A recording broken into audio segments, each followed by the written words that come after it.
Assalamualaikum warahmatullahi wabarakatuh. Alhamdulillah wahdah, salatu wassalamu ala rasulillah. Allahumma salli ala nabi hashimi Muhammadin wa ala alihi wa sallim tasliman. Khususan la hadatul mu'azzam mukarram qur'akum parsahabana Sayyidi Syekh Sahib wafata jarifin radhiyallahu ta'ala anhu. Al-Fatihah. Bismillahirrahmanirrahim. Alhamdulillah rabbil alamin. Arrahmanir rahim. Maliki yaumiddin. Iyyaka na'budu wa iyyaka nasta'in. Ihdinas siratal mustaqim. Suratul ladzina an'amta 'alaihim ghairil maghdubi 'alaihim waladdallin. Amin. Bapak Ibu ikhwan akhwat saudara yang berbahagia, masih melanjutkan yang kemarin dari kalam Guru Agung Parsa Abah Anom berkenaan dengan berkah talqin. Wa kana Nabi sallallahu alaihi wasallam yulqinu hadhihi al-kalimata at-tayyibata lis-sahabati radhiyallahu anhum bi tasfiyati qulubihim wa tazkiyati nufusihim wa isalihim ila al-hadrah al-ilahiyyah was-sa'adah al-qudsiyah. Ada 4 berkah talqin. Yang pertama, membersihkan hati. Yang kedua, mensucikan jiwa. Yang ketiga, wusul kepada Allah. Dan yang keempat adalah as-sa'adah al-qudsiyah. Jadi Bapak Ibu sekalian, pembahasan kita kali ini berkenaan dengan berkah talqin yang terakhir, yaitu as-sa'adah al-qudsiyah, kebahagiaan yang kudus atau kebahagiaan yang bersifat azaliyah, yang primordialistik, kebahagiaan yang murni, kebahagiaan yang tetap, atau kebahagiaan spiritual, kebahagiaan karena teguhnya dan tetapnya batin kita. Jadi Bapak Ibu sekalian, apa sebetulnya yang menyebabkan kita selama ini bahagia? Oh, saya bahagia karena saya dapat uang. Oh, saya bahagia itu karena saya dapat juara 1.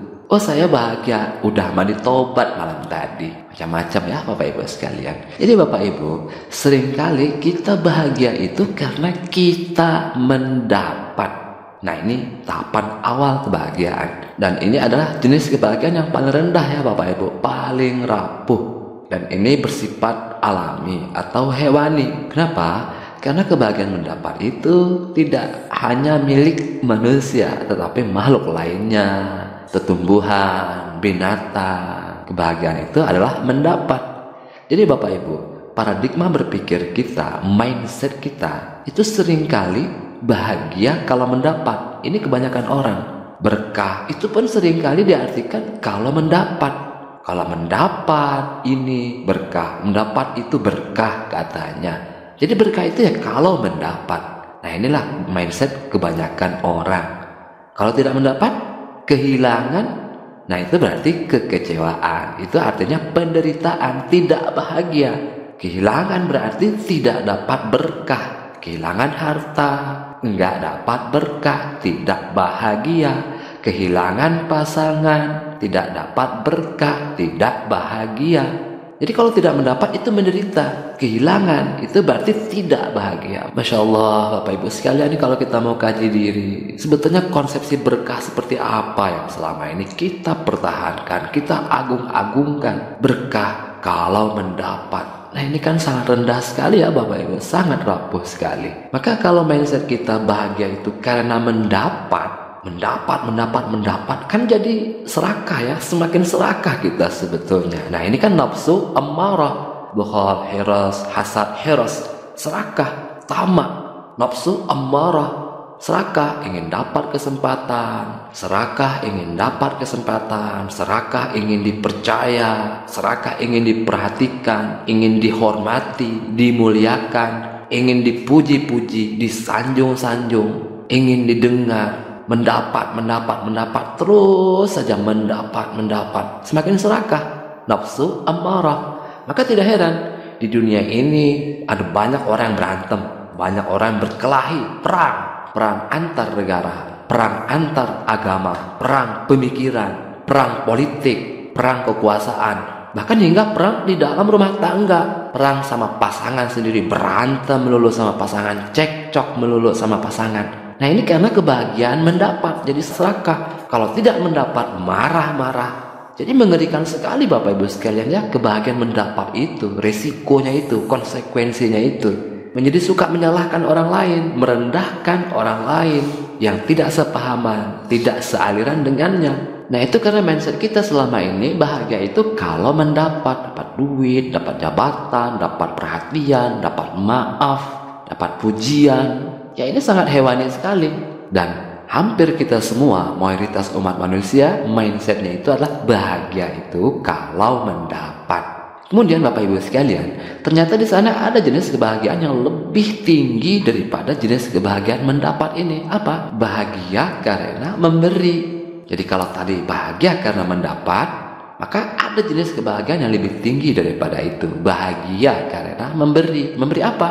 Memberi apa saja, baik bersifat material maupun moral. Memberikan harta benda, memberikan perhatian, memberikan cinta kasih, memberikan pengajaran, dan terutama sekali yang terpenting dari semua itu adalah memberikan maaf. Jadi memberikan maaf, memberi maaf ini terpenting di dalam pendidikan sofistik Bapak Ibu ya.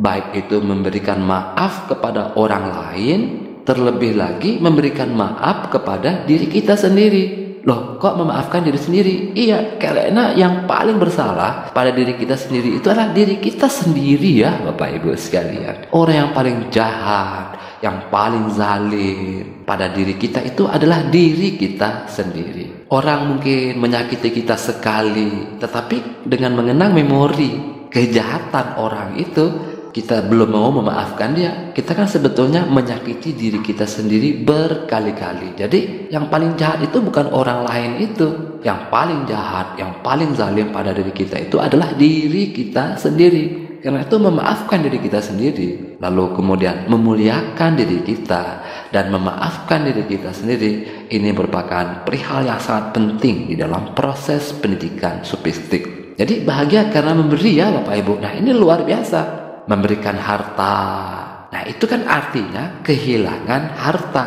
Jadi bagi orang yang mindsetnya kebahagiaan itu mendapat, pasti pelitnya minta ampun ya, tidak akan mau memberi. Kenapa? Memberi itu kehilangan. Kehilangan adalah penderitaan, tidak bahagia. Jadi ini luar biasa kalau mampu bahagia karena memberi. Jadi kalau ada orang pelit, susah kalau memberi, itu dalam agama kan disebut dengan orang yang kurang iman atau kurang keyakinan. Karena memang Bapak Ibu sekalian, memberi itu mensyaratkan keimanan yang teguh, keyakinan yang kuat. Tidak mudah memberi lalu bahagia karena memberi. Ini agak aneh. Kok memberi kan itu kehilangan, loh itu kok bahagia? Aneh. Secara logika itu mungkin tidak logis. Memberi kehilangan, loh kok bahagia? Aneh. Bisa dikatakan tidak logis. Makanya perlu iman, perlu keyakinan. Dengan iman, dengan keyakinan, barulah mudah memberi, bahagia karena memberi. Di rumah tangga misalnya, apa mindset kita? Pasangan kita salah misalnya, lauk pauknya itu aja, baju nggak disetrikain, tidur nggak dikelonin, lalu kita marah-marah. Nah ini kan karena mindset kita kebahagiaan karena mendapat dari pasangan. Karena tidak mendapat, marah-marah. Jadi kalau orang di rumah tangga itu sering cekcok, itu karena dia mindsetnya itu bahagia karena mendapat, maka serakah. Kalau tidak dapat, maka dia marah-marah. Tidak dapat jatah, marah-marah. Itu karena tidak mendapat, jadi serakah, bawaannya jadi marah-marah. Kurang iman, kurang yakin. Coba kalau ada iman, ada keyakinan, kan akan mudah memberi ya. Akan muncul pengertian, akan muncul perhatian, akan muncul cinta kasih, ingin memberi sebanyak-banyaknya kepada pasangan kita, kepada orang yang kita cintai. Oh dia kan pasangan saya, dia kan orang yang saya cintai, saya harus banyak-banyak memberi. Kan kata Sahabat begitu ya, al-muhibbu la yamliku syai'an yuslimul kulla ila mahbubi. Pecinta tidak memiliki apapun, semuanya diberikan kepada sang kekasih. Jadi kalau memang cinta, ya al-Islam, ya senang memberi, bahagia karena memberi. Memberikan perhatian, memberikan cinta kasih, memberikan bantuan, memberikan maaf, ini yang terpenting. Jadi kebahagiaan memberi itu tidak mudah dilakukan, agak aneh. Karena itu disyaratkan imannya harus kuat, keyakinannya harus teguh di dalam palung hati kita yang terdalam. Maka dengan iman, dengan yakin, mudah untuk memberi, bahagia karena memberi. Lalu kemudian Bapak Ibu sekalian, di samping dua jenis kebahagiaan tadi, kebahagiaan mendapat dan kebahagiaan memberi, ternyata ada satu kebahagiaan lagi yang sangat tinggi yang bersifat spiritual, yaitu as-sa'adah al-qudsiyah, kebahagiaan yang kudus, kebahagiaan yang murni, kebahagiaan yang tetap,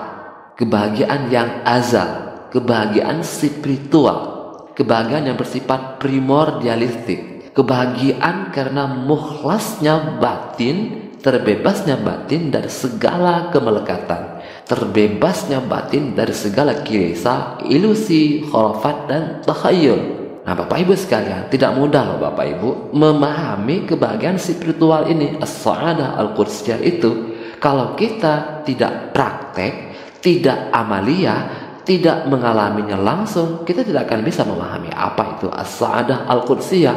Maka kita harus latihan, harus praktek untuk mengalaminya secara langsung, yaitu melalui duduk diam tawajuh, tafakkur dan tawakuf. Karena memang hanya ini alatnya yang paling hebat agar kita bisa merasakan langsung apa itu as-sa'adah al-qudsiyah itu, kebahagiaan yang murni. Jadi setiap orang itu awalnya punya kebahagiaan yang murni itu di alam lahut, lalu turun ke bumi mulai terkontaminasi dengan kebahagiaan semu, kebahagiaan duniawi. Maka dengan ilmu tawajuh, ilmu tafakkur itu kita kembali, kita mulai meningkatkan kualitas rohaniah kita dari alam mulki, malakut, jabarut hingga lahut, hingga ruh itu dari jismani menjadi ruh al-qudsi. Maka pada saat itulah kebahagiaan yang dulu kita pernah dapatkan, dulu pernah kita alami, yaitu as-sa'adah al-qudsiyah, bisa kembali kita rasakan. Jadi di dalam duduk diam meditasi tawajuh yang lama itu, ketika konsentrasi zikir hobi semakin lama, semakin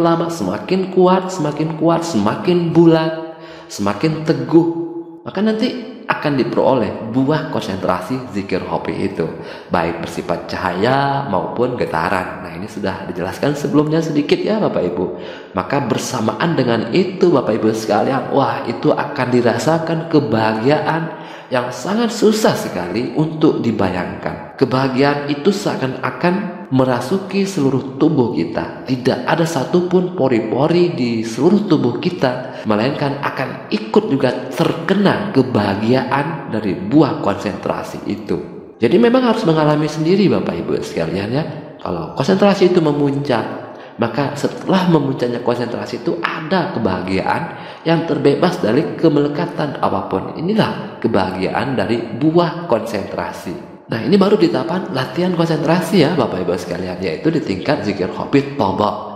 Tentu saja as-sa'adah al-qudsiyah sebagai puncak dari kebahagiaan itu semakin tidak terbayangkan lagi, yang merupakan buah dari zikir sir, buah dari kesadaran yang memuncak, menteguh, menetap di dalam pengalaman baqa billah itu, atau istilah lainnya tadi wusul kepada Allah tadi itu. Wah ini sungguh luar biasa, tak akan terbayangkan kebahagiaannya.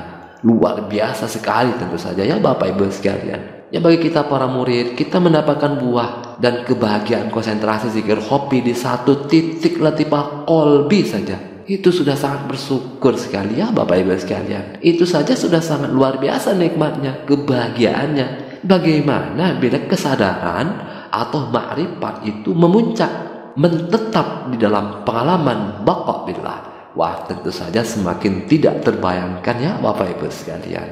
Nah itu Bapak Ibu sekalian ya. Jadi mulai sekarang ya kita kan sudah ada alatnya dari beliau, zikir jahar, zikir hobi.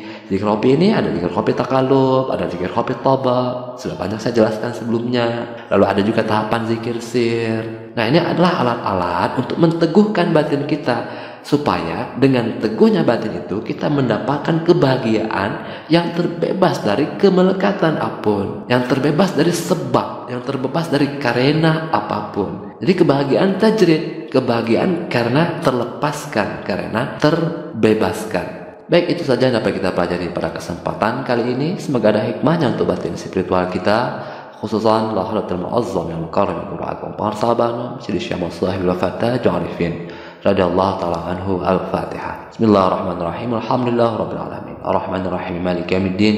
Iyyaka na'budu wa iyyaka nasta'in. Ihdinas siratal mustaqim. Siratal ladzina an'amta 'alaihim ghairil maghdubi 'alaihim waladdallin. Amin. Allahumma salli 'ala nabiyil Hashimi Muhammadin wa 'ala alihi wa sallim tasliman. Allahumma salli wa sallim wa barik 'alaihi. Wassalamu alaikum warahmatullahi wabarakatuh.